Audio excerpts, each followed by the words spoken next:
What's good, everybody? It's your boy Rob, and I'm back. Yes, it's your boy RP3, and I'm back with another tech cast for ya. So, I want to talk about some Note 10 stuff. And I want to talk, I might mention a little bit about that T-Mobile Sprint merger. I haven't really went in depth on it.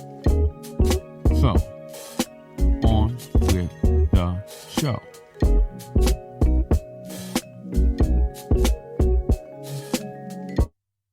So, what's good, everybody? It's your boy Rob. I'm back. It's been a minute. I'm here to drop a real nice little tech cast for you. Today is more along the lines of a freestyle August here, freestyle day right here, where I'm just gonna bring up things that's been on my mind lately. And first and foremost, let's start off with that Samsung event that took place not too long ago, where they introduced the two notes, the Note 10 Plus and the baby note, the irrelevant note. And basically, that's where my focus is going towards that particular note. And the question I want to bring up to you people is why? Why is that note coming out? Now, to be honest with you, that phone is addition by subtraction. No external SD card. The cameras are not on par with its bigger brother. And it's a very small phone, very iPhone XR-ish, which could be a little bit disrespectful towards the XR because the XR is a pretty decent sized phone. The Note has a 1080p display, which isn't bad because we beat up OnePlus for so many years for having a 1080, but not ever have OnePlus went from a 2K back to a 1080. So at least they had that excuse over their head. But this Note should at least has shared some similar features to his bigger brethren. But with that in mind, they're going to try to push this phone out. Now, in my opinion, I don't think that phone is going to sell. A lot of people think so because it's cheaper. They think that same iPhone XR effect, that thing where everybody said the XR wouldn't sell, but it ended up being the best-selling iPhone. A lot of people think that that's going to happen with the newer Note, and I don't think so personally, because the newer Note 10 in general isn't the main phone. Now, that argument holds a lot more validity when you're talking about the 10e versus the Galaxy S10 Plus, when we're talking their mainstream phone. But the Note is supposed to be a power player for the power user. So therefore, the power user is a niche market. So how are you trying to sell to that niche market that's been so used to having all the features that previous Notes have, and you're trying to give that niche market something they never asked for? And with that in mind also, only people who can be fooled by a Note 10 is possibly people who have never experienced a Note. First time Note user, you may just want to dip your feet into this S Pen life, and you're willing to maybe you want to go at it on a little cheaper level, but it's not that much cheaper. But a few dollars is a few dollars, and you're trying to dip your feet in to see if you want to be a hardcore Note user. But with that being said, I think the real option, if you want to test the Note market, is the Note 9. That's the phone you should give your attention to. Guaranteed the Note 9 will be way under $700, maybe possibly $600, and you can pretty much have the same experience. The Note 9 will be updated to Android Q, if I had to make an educated guess, in January. So the only thing you're going to be missing in comparison with the bigger Note is that gyroscopic feature where you can use your S Pen like the Harry Potter wand and wave through your screen through various features and things of that nature. That's the only thing that's going to be missing from the Note 9 in comparison to what the Note 10 Plus will be having. So the real competition in my mind, from a YouTube point of view, if people was to ask me my opinion, I would tell you in a heartbeat, don't waste your time with a Note 10. Get a Note 9. The Note 9s have a better screen. You have expandable storage. You have everything the Note 10 doesn't have for a cheaper price. And that's one of the reasons why I think this particular Note 10 is DOA. I really do. I mean, get a Note 9, get a better screen, experience that 2K screen, experience that S Pen, which will have an updated S Suite to match the regular Note 10, and you're not missing anything. So again, people, really think about this. If you know somebody who's considering getting a Note 10, talk them out of it. Do them a favor. Let them know. Go with a Note 9. If you're really cheap about it, go with a Note 8. It may not have a software update. It may not be updated to Android Q, but at least you will still have a better display, expandable storage, everything. So there's two Notes, the 9 and the 8, that is actually going to be better, in my opinion, than the Note 10. And most of the time, your everyday consumer, price tends to be a main factor when it comes to purchasing their device. So you can best believe it'll be easier to talk somebody into a Note 9 than a Note 10. So with that being said, I want to actually really quickly talk about some other things that's been kind of on my mind lately. I'm kind of down on the pre-ordering situation that's going on, the enticements with pre-ordering. To me, pre-ordering is a thing of the past. It's something that I wouldn't really recommend these days. A lot of these phone companies will offer you a BOGO, literally a BOGO, if you don't know what that is buy one, get one free. And they usually will hit you with one of those type of sales maybe a couple of weeks after the phone has hit.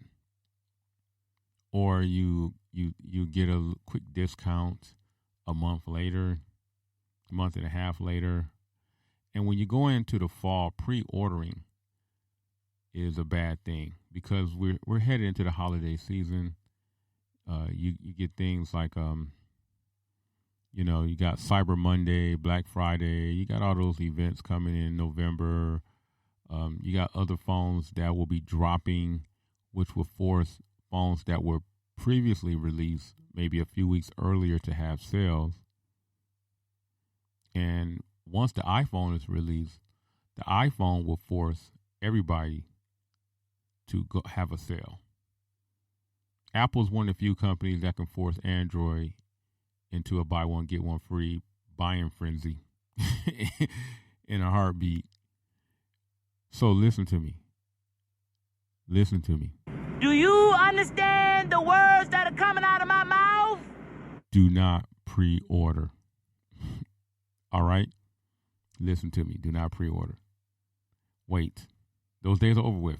Technology, innovations, there's nothing there to actually really move you towards actually trying to pre-order. There's nothing there. Cameras and lesser bezels are not innovations to force pre-ordering.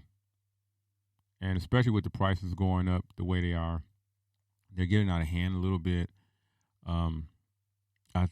As from a tech space, I see a lot of people are more along the lines. I'm seeing more mid-range phones popping up, and I see more people actually giving those phones attention.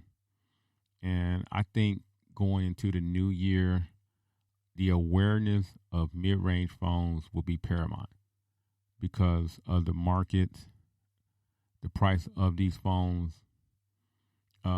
Mid-range phones are starting to catch up as far as what they offer in a package in comparison with the bigger boys.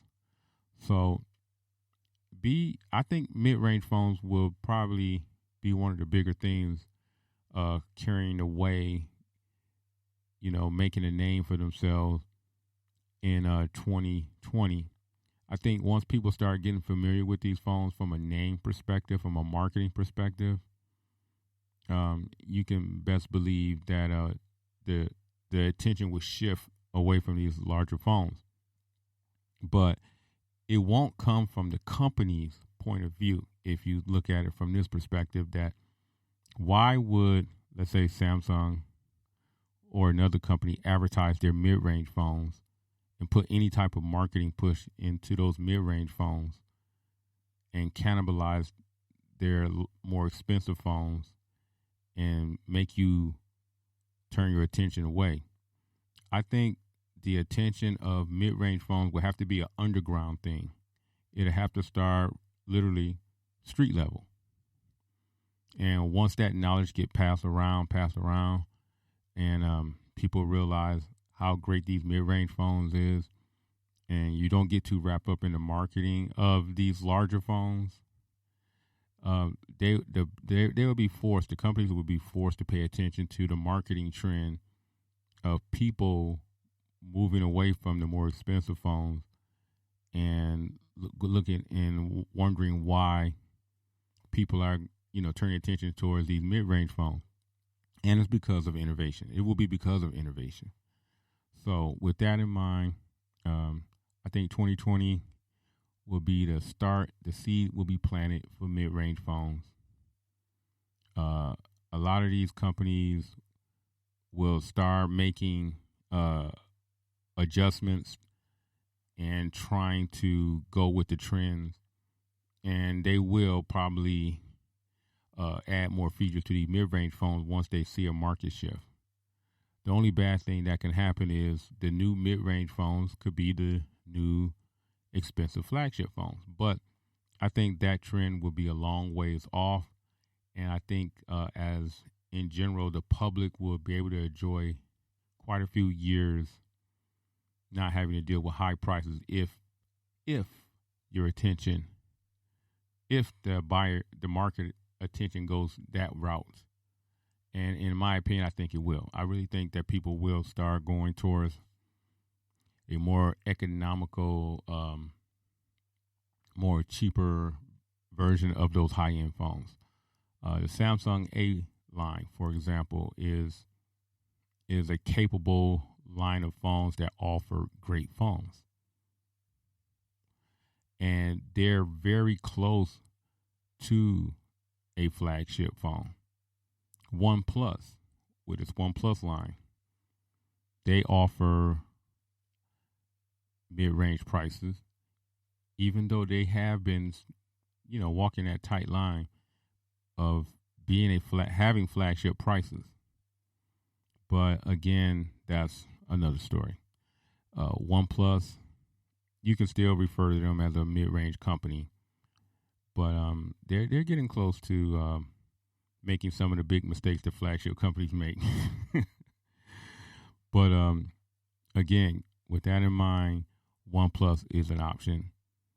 And if there's another company that can come out and match OnePlus success, it could force a market shift where they're going to have to maybe offer a little bit more in their mid-range phones, Samsung and LG and whatever company out there that has mid-range phones, Apple, XR, well, the R line to the Apple, may be forced to give you a little bit more than what they've been giving you.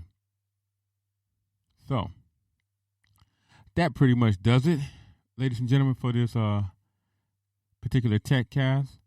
I really appreciate you guys checking in with me. I thought I'd get something out here for you guys. I haven't been podcasting for a second here, and I'm going to try to get back into this a little bit more than what I've been doing. Sorry about that. But I appreciate each and every last one of you guys. So, thanks for checking in to another RP3 TechCast. Shout out to the fellas from Team 100. We're streaming again. Be on the lookout. Come to my channel, YouTube, RP3 Tech Reviews. And give a brother a hand. And see some of my tech videos. Comment, subscribe. Make some comments. Thank you. So, other than that, I check you in the interwebs later. It's your boy, RP3, and I'm out.